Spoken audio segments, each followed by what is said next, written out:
அந்த அஸ்வசும திட்டத்தை வேறொரு திட்டம் போல கொண்டு வந்து தகுதியான பலர் இருக்க தகுதி இல்லாத பலர் அதை பெறுகின்ற ஒரு சோகமான ஒரு துன்பகரமான நிகழ்வை எமது மாவட்டங்களிலே நாங்கள் கண்டோம். எனவே அதிலே எதிர்காலத்திலாவது மாற்றங்களை நீங்கள் கொண்டு வர வேண்டும் என்று நாங்கள் இந்த அரசாங்கத்திடத்திலே வேண்டுகோள் விடுக்கின்றோம். அதாவது QR சிஸ்டத்திலே ஆட்களை தெரிவு செய்கின்ற பொழுது அங்கு தவறுகள் இருக்கின்றதா இல்லையா என்பதை பார்வையிடுவதற்கான மேலதிகாரிகள் இல்லை. அதை அந்தந்த பிரதேச செயலாளர்களுக்கு பொறுப்பு கொடுத்து அதை ஃபைனலாக அவர்களுடைய முடிவுக்கு கொடுக்கின்ற பொழுது பாதிக்கப்படுகின்ற மக்கள் போய் முறையீடு செய்வதற்கும் நியாயம் கேட்பதற்கும் ஒரு அதிகாரி பிரதேச செயலாளர் இருப்பார். இல்லை என்றால் இந்த பாதிக்கப்படுகின்ற மக்கள் அந்த செயலகங்களிலே போய் கேட்கப்படுகின்ற பொழுது இந்த QR சிஸ்டத்தில் எங்களால் சேஞ்ச் பண்ண முடியாது என்ற செய்தி சொல்லப்பட்டு அவர்கள் திரும்பி வேதனையோடு செல்லுகின்ற நிலையை நாங்கள் பார்க்கிறோம். எனவே அரசாங்கம் தயவு செய்து அந்த விஷயத்திலே கவனம் செலுத்த வேண்டும் என்று நாங்கள் வேண்டுகோள் விடுக்கின்றோம். அதே போலதான் இந்த அஸ்வசும திட்டத்தை சமுர்த்தி வங்கிகளை நீங்கள் பயன்படுத்த முடியும். 1083 வங்கிகள் இருக்கிறது. அந்த வங்கிகளில் ஊடாக இந்த திட்டத்தை வழங்கலாம். ஏன் அந்தந்த கிராமிய பகுதிகளிலே இந்த வங்கிகள் இருக்கிறது, அவர்கள் அதிகாரிகள் இருக்கிறார்கள். எனவே அந்த வங்கிகளை பயன்படுத்துகின்ற பொழுது மக்களுக்கும் இலகுவாக இருக்கும். அதனால் அந்த சமுர்த்தி வங்கிகளும் பிரயோசனம் அடையும். எல்லா வங்கிகளும் இந்த நாட்டிலே புதிய புதிய வங்கிகள் எல்லாம் நவீனமயப்படுத்தப்பட்டு கொண்டிருந்தாலும் சமுர்த்தி வங்கிகள் 1083 வங்கிகள் இந்த நாட்டிலே இருந்தாலும் அவை நவீனமயப்படுத்தப்படவில்லை. எனவே அந்த விஷயத்திலும் இந்த அரசு கவனம் செலுத்த வேண்டும் என்று நாங்கள் வேண்டுகோள் விடுக்கின்றோம். அதே போலதான் சமுர்த்தி அதிகாரிகள் 94ஆம் ஆண்டு அன்று வந்த அதிகாரிகள் இன்று வரை அவர்களுக்கு 30 வருடங்களாக போனாலும் எந்த ப்ரமோஷனும் கிடையாது. அவர்களுடைய ஸ்கேலில் கூட அவர்களுக்கு பிறகு நியமனம் பெற்ற பல திணைக்களங்கள், பல அதிகாரிகள், பல உத்தியோகத்தர்கள் இன்று அவர்களுக்கு ஒவ்வொரு வருடமும் அல்லது காலத்துக்கு காலம் இன்கிரிமெண்ட்டும் அதே போல அவர்களுக்கான ப்ரமோஷன்களும் இருந்து வருகின்ற பொழுது இந்த அதிகாரிகளுக்கு எந்த ப்ரமோஷனும் இதுவரை இல்லை. எந்த ஒரு திட்டமும் அவர்களுடைய எதிர்காலம் ஒரு சமுர்த்தி அதிகாரியாக இருந்து பென்ஷன் போகின்ற பொழுதும் அதே நிலையிலே செல்ல வேண்டிய துர்ப்பாக்கிய நிலை இருக்கிறது.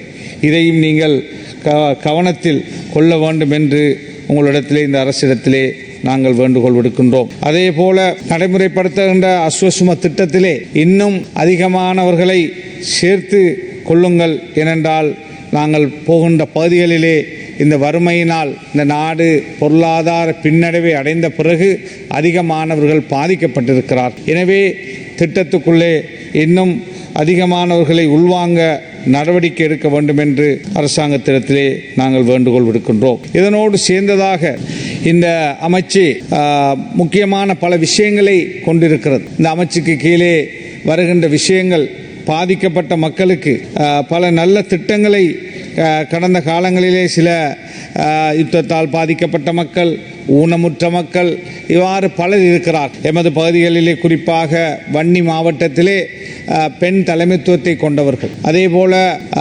யுத்தத்தால் பாதிக்கப்பட்ட ஊனமுற்றவர்கள் இருக்கிறார். அவர்களுக்கான விசேட திட்டங்களை, அவர்களுடைய பிள்ளைகள் எல்லாம் கல்வி கற்க முடியாத அவ்வாறான பாதிக்கப்பட்ட பெற்றோர்களால் தொழில் செய்ய முடியாத துர்ப்பாக்கிய நிலை காணப்படுகிறது.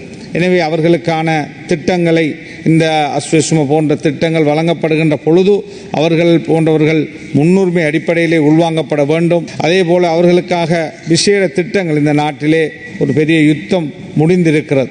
அந்த யுத்தத்துடைய பாதிப்பு, அந்த பாதிப்புடைய நிலை இன்னும் மாறவில்லை.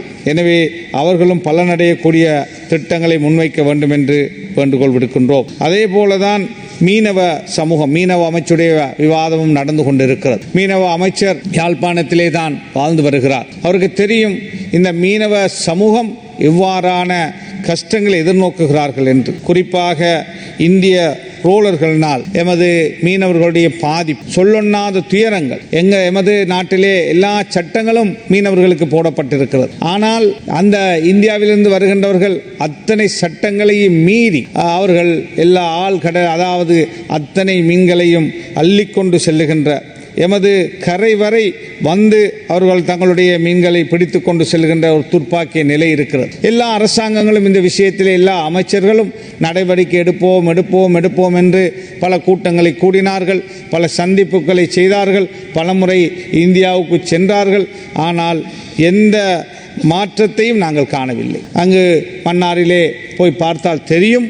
இவ்வாறு வந்து எங்களுடைய கண்ணுக்கு முன்னால் அவர்கள் அவ்வாறான மீன்பிடியை செய்துவிட்டு செல்லுகின்ற நிலை இருக்கிறது.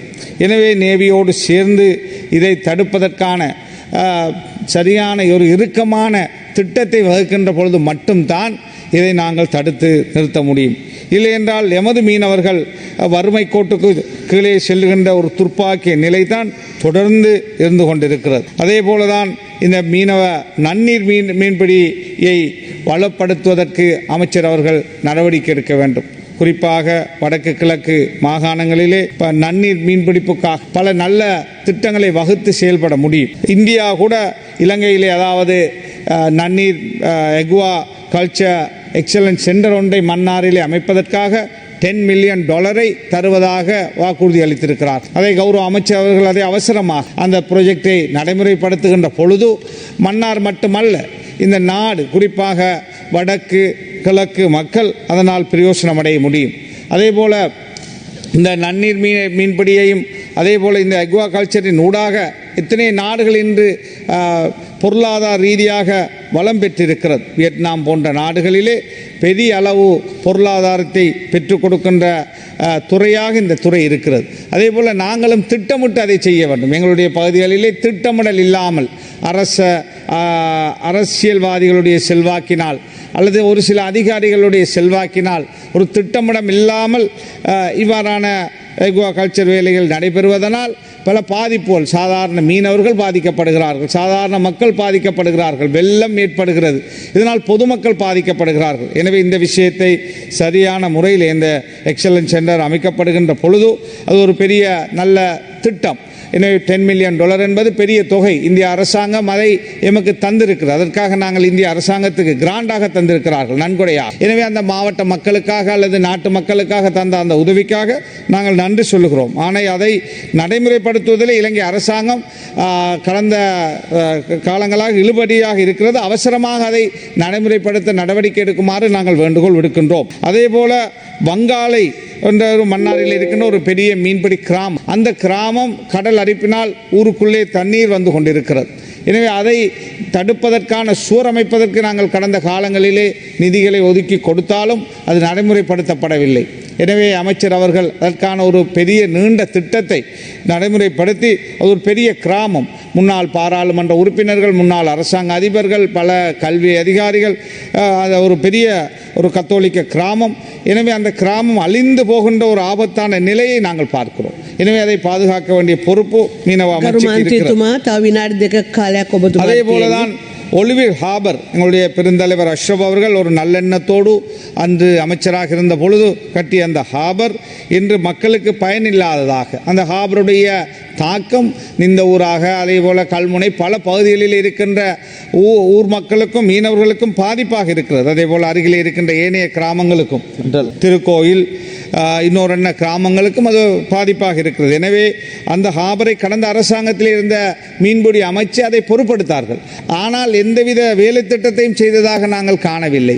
எனவே அந்த ஹாபரை பிரயோசனம் உள்ளதாக ஆக்குகின்ற பொழுது IMUL படகுகளை ஓட்டுகின்றவர்கள் கல்முனையிலே அதே போல சாஞ்சமருதிலே காத்தாங்குடி ஆலைச்சேனை கோர்லைப்பற்று போன்ற பகுதிகளில் உள்ளவர்கள் ஆயிரக்கணக்கான போட்டுகளை வைத்து தொழில் செய்கிறார்கள். எனவே அவர்கள் அவ்வளவர்களும் இப்பொழுது வாழைச்சேனையிலே தான் கல்முனையிலிருந்து கூட அங்கே கொண்டு போய் தான் தங்களுடைய போட்டுகளை கட்ட வேண்டிய அதே போல மீன்களை விற்க வேண்டிய நிலை வருகின்ற பொழுது அந்த மீன்களுக்கான நல்ல பெறுமதி கிடைக்கப் பெறுவதில்லை. எனவே இந்த விஷயத்திலும் அரசாங்கம் அந்த ஹாபரை மீனவர்களுக்கு பிரயோசனமாக அவர்களுடைய போட்டுகளை அதாவது படகுகளை கட்டுவதற்கான ஏற்பாடுகளை செய்யக்கூடிய வேலை திட்டங்களை முன்னெடுக்கின்ற பொழுது இரண்டு பகுதி வாழைச்சேனை பகுதியைச் சேர்ந்தவர்களும் அதே போல கல்முனை பகுதியைச் சேர்ந்தவர்களும் பிரயோசனம் அடைய முடியும். எனவே அதற்கான நடைமுறை நடைமுறையை அரசு முன்னெடுக்க வேண்டும். அதே போல் அந்த IMUL படகுனால் நாட்டுக்கு பெரிய வருவாயை இந்த மீனவர்கள் பெற்றுக் கொடுக்கிறார்கள். ஆயிரக்கணக்கான படகுகள் இருக்கிறது, நீண்ட காலம் சென்று கடலில் மீன்பிடித்து வருபவர்கள். அவர்களுக்காக எந்த ஒரு சாணாதார அல்லது அவர்களுடைய நலனுக்காக எந்த ஒரு திட்டத்தை இந்த அரசோ அல்லது இதுக்கு முன்னுள்ள அரசோ இந்த வரவு செலவு திட்டத்திலே நாங்கள் காணவில்லை. எனவே தயவு செய்து அவர்கள் முஸ்லிம்களாக தமிழர்களாக அந்த பகுதிகளில் இருக்கின்றவர்கள் தான் இந்த துறையில் அதிகமாக ஈடுபடுகிறார்கள். ஆயிரக்கணக்கான படகுகள் இருக்கிறது. எனவே தயவு செய்து அவர்களுடைய நலனுக்காகவும் நீங்கள் அவர்களோடு கலந்துரையாடி அவர்களுடைய பிரச்சனைகளை தீர்த்து அவர்களுடைய அந்த படகுகளை நவீனப்படுத்துவது, அவர்களுடைய திட்டங்களை நவீனப்படுத்துவதற்கான உபகரணங்களை சாணாதார அடிப்படையிலே உதவிகளை செய்ய வேண்டும் என்று உங்களிடத்திலே கேட்டுக்கொள்கிறேன். அதே போலதான் சிலாவுத்துறையிலே நான் நன்மையிலே DCP மீட்டிங்கில் சென்ற பொழுது சொன்னார்கள், 2019 கெசட் அதாவது ஒன்று போடப்பட்டு நைட் டைவிங்கை டெம்பரரியாக தடை செய்து 3 வருஷத்துக்காக தடை செய்திருக்கிறார்கள். ஆனால் நாரா தற்பொழுது ரிப்போர்ட் கொடுத்திருக்கிறது 3 வருஷம் முடிஞ்ச பிறகு அதை மீண்டும் அந்த கெசட்டை வாபஸ் வாங்கலாம் என்று. ஆனால் இதுவரை வாபஸ் பண்ணப்படவில்லை. இதனால் அங்குள்ள மீனவ அதாவது டைவிங் செய்கின்றவர்கள் பாதிக்கப்படுகிறார்கள். வேறு பகுதிகளிலிருந்து அங்கு போய் அவர்கள் டைவிங் செய்வதனால் அவர்கள் பாதிக்கப்படுகிறார்கள். இவர்களுக்கு மட்டும் ஒரு சட்டம், மற்றவர்களுக்கு ஒரு சட்டம் போல அங்கே இருக்கிறது. இந்த விஷயத்திலும் அமைச்சர் அவர்கள் கவனம் செலுத்தி நடவடிக்கை எடுக்குமாறு வேண்டுகோள் விடுக்கின்றேன். நன்றி. வீடியோக்களை மிஸ் பண்ணாமல் பார்க்க இன்றே ஷார்ட் நியூஸ் யூடியூப் சேனலை சப்ஸ்கிரைப் பண்ணுங்கள்.